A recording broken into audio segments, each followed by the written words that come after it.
This is the Emergency Medical Minute, sponsored by Mile High Ambulance. Hey EMM, we are excited to announce that we are now accepting applications for our second annual Diversity and Inclusion Award.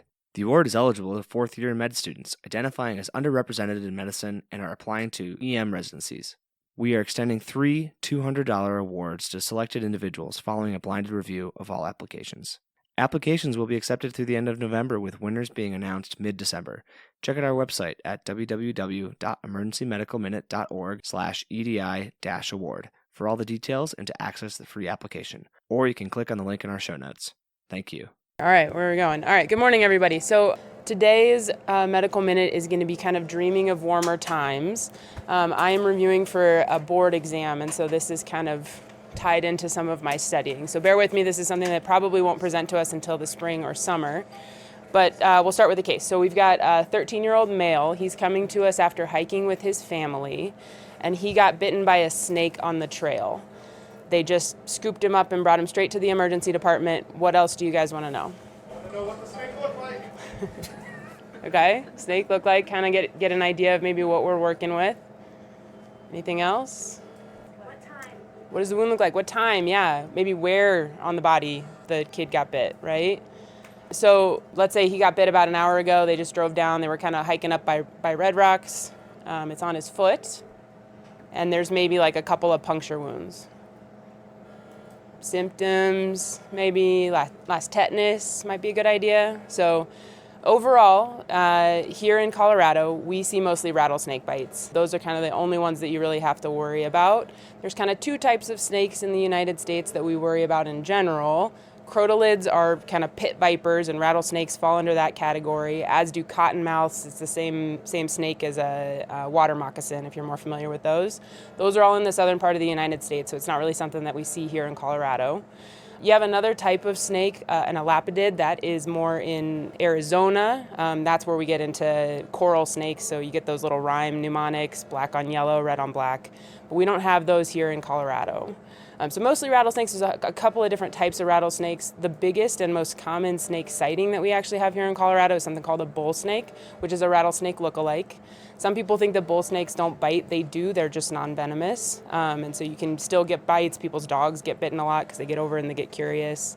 They kind of mimic rattlesnakes' rattling sound. They do a different mechanism to make the sound, but they look a lot like rattlesnakes, and they're a lot bigger. They look really scary. So that is an option. That is one potential snake that could have bitten this kid. Basically, the thing to do really is just to elevate the extremity and then get them to the emergency department. Stuff you're looking for is progression of symptoms, specifically if the symptoms progress past a joint line. You'll want to check and make sure any swelling in the area. Most of these envenomations happen into the subcutaneous tissue, and so they don't actually get into any of the compartments. So there's this whole thing, do we need to check for compartment pressures and all of that? Not really. You can get a really big snake that might actually get down to the muscle belly, but even in those cases, the treatment is just more antivenom. Speaking of antivenom, the antivenom here is called Crofab. It's expensive, and so we don't give it just to anyone. That has kind of a lot to do with some interesting FDA stuff. It's a lot less expensive, for example, in Mexico. But here in the United States, it's still really expensive, and so we give it. We still give it. You'll do it in conjunction with the poison center, but you usually give it, for kind of a handful of things. One, systemic symptoms, so things like vomiting, any hypotension, abnormal labs. That'll definitely do it. Or you'd give it if the symptoms are progressing, specifically if they're progressing past a joint line. We tend to give it a little bit more aggressively in like really distal extremities, so things like hands and feet.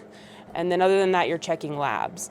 Crotalids, the specific type of snake that we're worried about, have a lot of heme toxicity, and so those types of snakes can end up with a lab pattern that looks pretty similar to DIC. You can get thrombocytopenia, you can get some hemolysis, and so patients who end up with any of those systemic signs and symptoms will end up getting monitored for a lot longer. Speaking of monitoring, a lot of times these patients will come in with no immediate symptoms other than just some localized pain, and so the temptation is to get them out of the emergency department fairly quickly. But because these symptoms can progress, these patients need about 8 to 12 hours worth of observation time to make sure that that doesn't happen. And then if they do end up having any progression, obviously, then they end up getting admitted. Right off the bat, if somebody's getting Crofab, then they tend to be observed for a little longer. And then, again, if their symptoms progress, it's not just one dose of antivenom. If their symptoms are progressing, they just get more antivenom. Okay. There's a bunch of devices that are out there in terms of trying to help like minimize the spread of any of this toxicity and maybe like sucking out the venom. None of those have really been shown to be helpful. There's even some devices that they were commenting on in one of the things I was just reading. There's some devices that are like tasers, where you would actually tase the patient in the site of the envenomation. That's not helpful. So really, if these patients get any sort of snake bite, you want to elevate the extremity and just get them to the emergency department. Because they can get some of these systemic signs and symptoms, in theory, they shouldn't be driving. So ambulance or a buddy to drive them is kind of ideal. Any questions? Let's have a good shift today.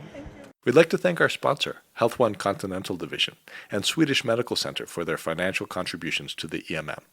Donations from them and listeners like you make it possible for us to fulfill our mission of producing and spreading free medical education to the masses. If you enjoy our show, please consider making a one-time or recurring donation to help cover our operational costs and keep the EMM awesome. Click on the link in our show notes to make a donation. Thank you for listening.